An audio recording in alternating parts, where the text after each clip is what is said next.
ভাষা আৰু টেট পৰীক্ষাৰ কথা আহিব তেতিয়া আমি সেই ওপৰত চাওক ইয়াৰ ডকুমেণ্ট ভেৰিফিকেশ্যন চলি আছে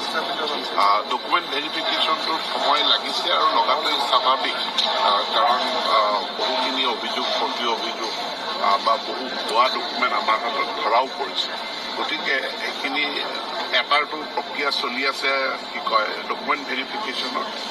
আৰু এটা এডভাৰটাইজমেণ্টৰ বিপৰীতে যি আবেদন পত্ৰ গ্ৰহণ তাৰ জাননীখন খুব এইকেইদিনতে ওলাব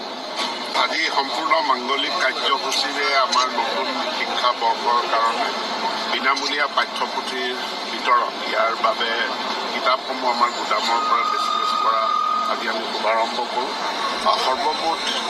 3,41 লাখ কিতাপ আমি অসম চৰকাৰৰ এই বিনামূলীয়া পাঠ্যপুথিৰ ফ্লেগশ্বিপ আঁচনিৰ জৰিয়তে আমি বিতৰণ কৰিম ৰিক্ৰুটমেণ্ট পৰীক্ষা গ্ৰেজুৱেট টিচাৰ আৰু পষ্ট গ্ৰেজুৱেট টিচাৰৰ কাৰণে অনুষ্ঠিত হৈ গৈছে আমাৰ আছাম ষ্টেট স্কুল এডুকেশ্যন বৰ্ডে এই পৰীক্ষা পাতিছে কিন্তু এই পৰীক্ষাৰ লগতে বা ইয়াৰ সমান্তৰালভাৱে ডকুমেণ্ট ভেৰিফিকেশ্যনো ইয়াত হ'ব কাৰণ এবাৰ চূড়ান্ত ৰিজাল্ট প্ৰকাশ হোৱাৰ পাছত আমি 1:1কৈ আমি ৰিজাল্ট দিম অৰ্থাৎ যিমান আমাৰ পদ আছে সিমান সংখ্যক প্ৰাৰ্থীয়েহে পাছ কৰিব গতিকে ইয়াৰো ফলাফল সোনকালে ওলাব তাৰপিছত মই সকলোবিলাক শিক্ষক সংগঠনৰ লগত আলাপ আলোচনাত কৰিছোঁ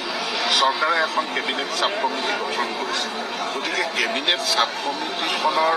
যিমান মেমৰেণ্ডাম ওলাই আহিছে সকলো মই কেবিনেট ছাব কমিটিত দিছোঁ এতিয়া কেবিনেট ছাব কমিটিৰ মিটিংখন বহিলে নাই আলোচনা কৰিলে নাই এইটোৰ কথাতকৈ কেবিনেটৰ মন্ত্ৰীসকলে আমাৰ সচিবসকলে প্ৰত্যেকখন মেমৰেণ্ডাম তেওঁলোকে তন্নকৈ পঢ়ি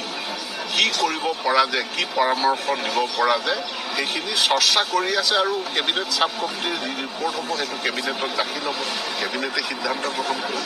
আমিতো একো সিদ্ধান্ত গ্ৰহণ কৰা নাই তেওঁলোকে কৈছে সিদ্ধান্ত নাই আমিতো একো সিদ্ধান্ত গ্ৰহণ কৰা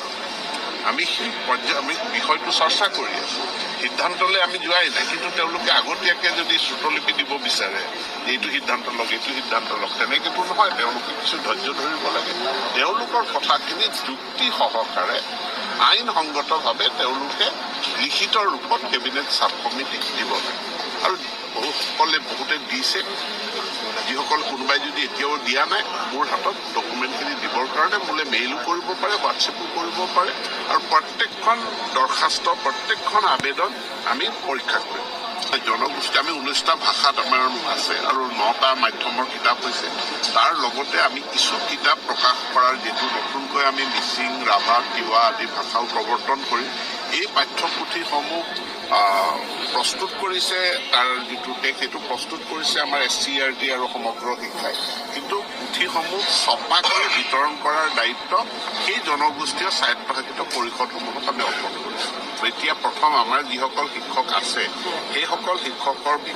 ভিতৰতে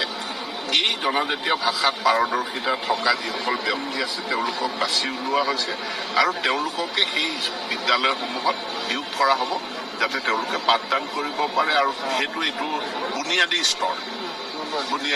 লাহে লাহে ই যেতিয়া উচ্চ স্তৰলৈ আহিব তেতিয়া নিশ্চিতভাৱে সেই ভাষা আৰু টেট